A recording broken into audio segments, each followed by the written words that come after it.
सोचिए, दौलत की चाहत एक इंसान को आखिर किस हद तक ले जा सकती है, उसे किस अंधेरे और कभी न लौटने वाले रास्ते पर धकेल सकती है। आज की कहानी हमें इसी सवाल के बिल्कुल बीच में ले जाएगी।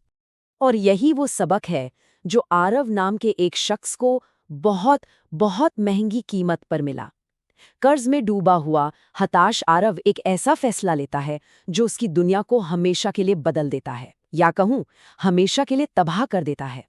अमावस्या की घनी काली रात थी, शमशान का वो भयानक सन्नाटा, और उसी सन्नाटे में आरव ने अपनी ही मरी हुई प्रेमिका के खून का इस्तेमाल करके उस पिशाचिनी हकीनी को जगाया। तो चलिए कहानी के उस हिस्से में चलते हैं जहां सब कुछ शुरू हुआ। यहाँ आरव उस भयानक शक्ति का आमना सामना करता है जिसे उसने खुद अपनी हताशा में अपनी दुनिया में बुलाया है। आरव ने हाकिनी के सामने मानो अपनी पूरी जिंदगी की ख्वाहिशों की एक लिस्ट रख दी। उसे दुनिया की हर वो चीज चाहिए थी जिसकी उसने कभी कल्पना भी की थी। बेहिसाब दौलत, बेजोड़ ताकत और ऐशो आराम। लेकिन इस सौदे की कुछ शर्तें थीं, 3 शर्तें। और दौलत के लालच में अंधा आरव इन शर्तों के भयानक नतीजों को सोचे समझे बिना फौरन सब कुछ मान गया। उसकी हताशा ने उसे कुछ और सोचने का मौका ही नहीं दिया। और फिर आई वो सबसे भयानक शर्त, हाकिनी की आखिरी शर्त, जिसे आरव ने मंजूर कर लिया और हमेशा के लिए अपनी किस्मत पर एक मोहर लगा दी। सौदा तो हो चुका था, पर जैसा कहते हैं हर सौदे की एक कीमत होती है। आरव की जिंदगी पल भर में बदल गई, लेकिन उस तरह नहीं जैसा उसने कभी सपने में भी सोचा था। आरव जब घर लौटा तब उसकी आंखें फटी की फटी रह गईं। उसके टूटे फूटे घर की जगह एक आलीशान हवेली खड़ी थी। लेकिन जैसे ही वो अंदर गया, उसकी सारी खुशी मातम में बदल गई। दीवारों पर उसकी माँ और बहन की तस्वीरें टंगी थीं, जिन पर हार चढ़े हुए थे। हाकिनी ने अपनी पहली कीमत वसूल कर ली थी। और फिर वक्त गुजरता गया, दिन हफ्तों में, हफ्ते महीनों में बदले। आरव के पास अब सब कुछ था सिवाय खुशी के। उसकी जिंदगी एक अजीब से खालीपन, एक खोखलेपन में सिमट कर रह गई थी। उसकी दुनिया बेस्वाद हो गई थी। वो सबसे महंगा खाना खाता, लेकिन जबान पर कोई जायका नहीं आता। शराब का उस पर कोई असर नहीं होता था।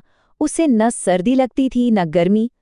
ऐसा लगता था जैसे उसके अंदर कुछ मर चुका हो। वो बस एक चलता फिरता शरीर बन गया था। तो सवाल ये उठता है कि आखिर हाकिनी उससे छीन क्या रही थी? इसका जवाब सच में रूह कंपा देने वाला है। और फिर एक रात जो उसने देखा, उसने उसकी रूह कंपा दी। उसकी नींद खुली तो उसने देखा कि हाकिनी उसकी गर्दन से खून पी रही है।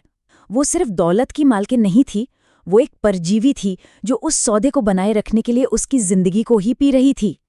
जान बचाकर भागा आरव, लेकिन कब तक भागता? उसका कमजोर शरीर जवाब दे गया और वो बेहोश होकर गिर पड़ा। जब उसकी आंख खुली तो उसने खुद को एक जानी पहचानी लेकिन रहस्यमयी शक्ल के सामने पाया। और वो शख्स वो कोई और नहीं बल्कि वही भिखारी था जिसने आरव को ये रास्ता दिखाया था। और उसने उसे उस श्राप का पूरा सच बताया कि ये कोई तोहफा नहीं है, बल्कि आत्मा का धीरे धीरे पूरी तरह से खत्म हो जाना है। और यहाँ पर इस श्राप का पूरा चक्र साफ नजर आता है। कैसे उस भिखारी ने खुद को बचाने के लिए ये श्राप आरव को दे दिया, और अब आरव को भी इस खतरनाक सिलसिले को आगे बढ़ाने के लिए यही करना होगा। अब आरव की सच्चाई बदल चुकी थी। शिकार बने रहने से बचने के लिए उसे अब शिकारी बनना था। उससे बताया गया कि बचने का सिर्फ एक ही रास्ता है। एक ऐसे इंसान को ढूंढो जो लालच में अंधा हो, जो हताश हो, और उसे अपना श्रापित खून दे दो। और कहानी हमें उस मोड़ पर ले आती है जहां ये चक्र दोबारा शुरू होने वाला है।